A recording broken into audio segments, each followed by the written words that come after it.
สบายดีทุกคนนี่คือบรรยากาศอยู่ที่ซาปานะจุดนี้ก็คือเป็นชื่อว่ามัวน่าคาเฟ่นะก็เป็นจุดสถานที่ที่ว่า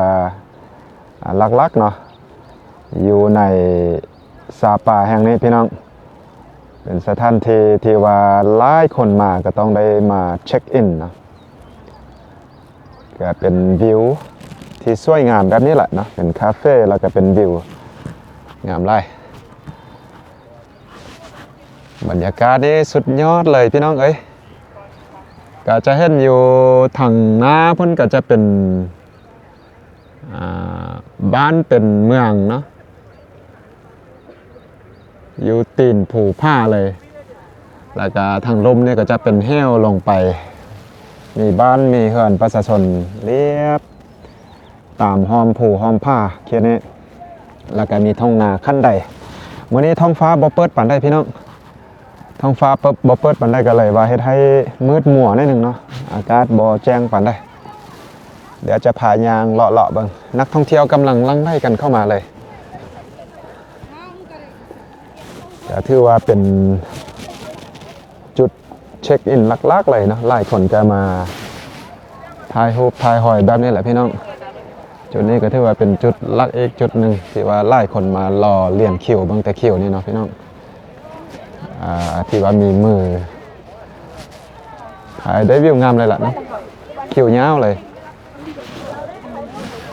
ถือว่าคิวนี่ยาวไปฮอดถึงพุ่นละ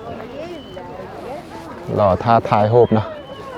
ความจริงแล้วก็มีจุดที่ว่าสามารถถ่ายรูปหลายจุดอยู่พี่น้อง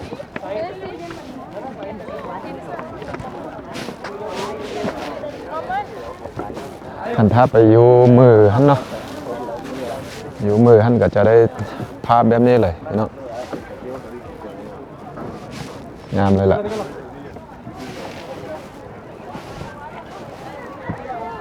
แล้วก็มีอีกหลายจุดที่ว่าสามารถขึ้นไปถ่ายรูปได้แบบนี้เลยถือว่าสวยงามเนาะ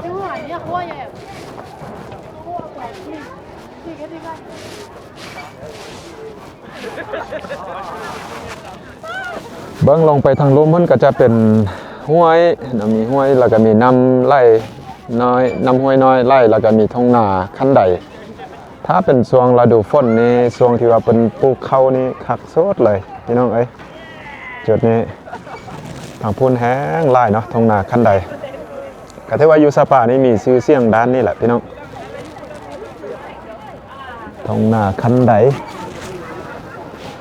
ผ้าปลาไม้แล้วก็อากาศที่ว่า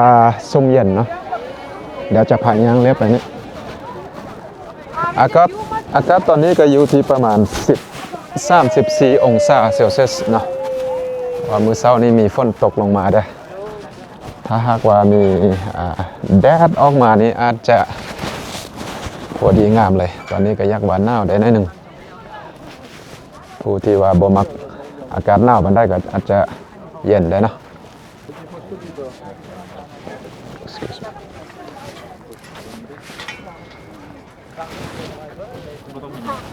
Nhà có lưới gì thì anh thấy ông vào ngồi uống rượu không? Đây. Ông nào? Ông nào hôm qua thấy คือจุดนี้ก็จะได้วิวแบบนี้เลยเนาะมาถ่ายมาเช็คอินได้เนาะงามเลยเนาะปีกนางฟ้าโอ้มาวันนี้ก็จะเป็น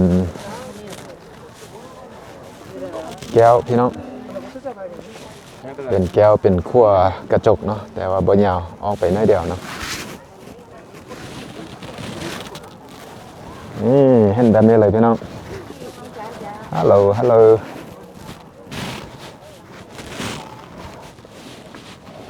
ถ้าว่าผู้ใดบ่มีมือกล้องมานำก็สามารถถ่ายแบบนี้ได้เลยเนาะ งามเลยจุดนี้ก็จะอีกเป็นจุดมุมถ่ายรูปอีกมุมหนึ่งพี่น้อง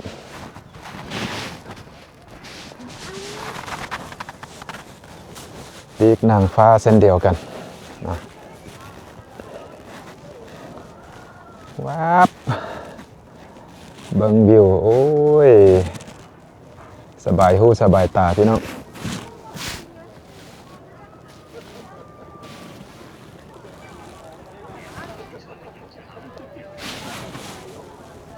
เดี๋ยวจะพาย่างขึ้นไปทางเทิงพุ่นนะย่างขึ้นไปทาง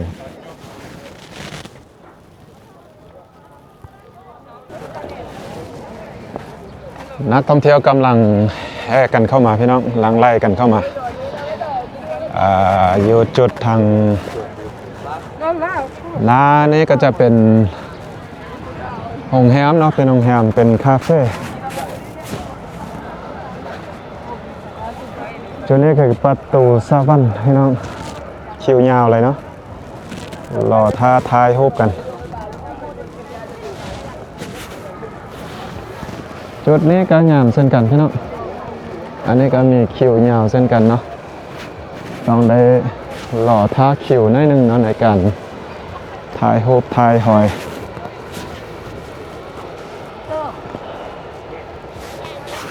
เดี๋ยวเห็นแวนเมื่อกี้นี้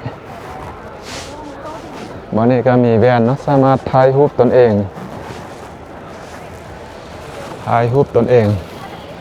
แบบเป็นมือกล้องให้ตนเองพี่น้องลองบังจะเห็นวิวบ่เห็นแท้ๆพี่น้องเอ้ยว้าว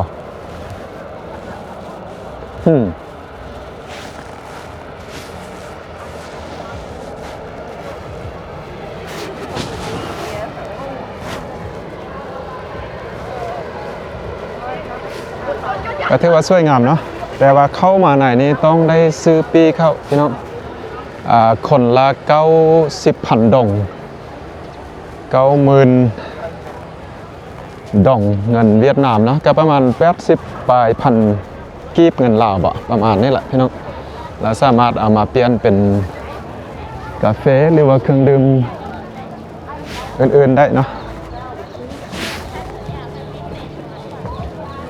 ถือว่างามเลย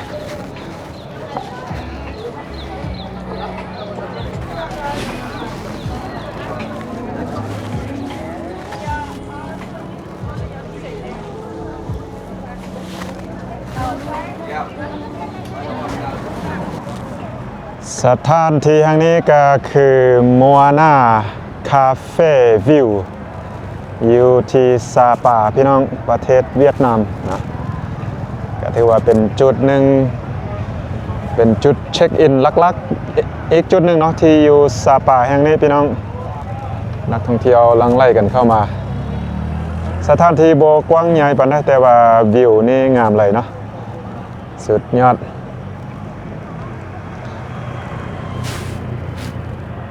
ย่างลูก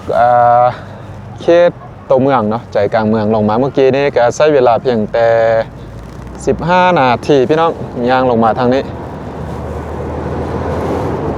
โอเคก็สิประมาณนี้พี่น้องจังได้ก็เส้นเก่าเส้นเดิมเนาะขอบใจทุกท่านทุกFC ที่เข้ามาติดตามนะครับส่องอุ่นใจมาโดยตลอดหากท่านได้ก็ได้เข้ามาแล้วเนาะก็อย่าลืมเข้าไปกดไลค์กดแชร์กดติดตามเพื่อเป็นกำลังใจให้อุ่นใจได้คลิปต่อๆไปพี่น้องเจอกันคลิปต่อไปสำหรับคลิปนี้ขอลาท่านผู้ชมไปซ้ำนี้สบายดี